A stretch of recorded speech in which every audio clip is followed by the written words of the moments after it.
السلام عليكم ورحمة الله وبركاته. ازيكم عاملين ايه؟ وفيديو جديد من قناتكم قناة الكابتن.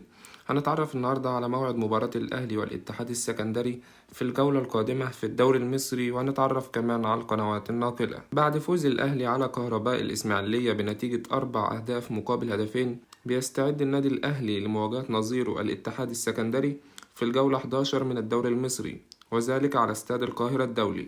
وسوف تنطلق صافرة بداية المباراة في تمام الساعة 6 مساء بتوقيت تونس والجزائر والمغرب، 7 مساء بتوقيت ليبيا والسودان وفلسطين، 8 مساء بتوقيت مصر والسعودية والعراق وقطر واليمن والبحرين والكويت وسوريا والأردن، 9 مساء بتوقيت الإمارات وسلطنة عمان. وهيتم نقل المباراة عبر قناة أون سبورت 1، وذلك يوم الأربعاء الموافق 22/10/2025 22 أكتوبر 2025. وما تنسوش تتوقعوا نتيجة المباراة في الكومنتات. وكان معكم الكابتن، أشوفكم في فيديو جديد، مع السلامة.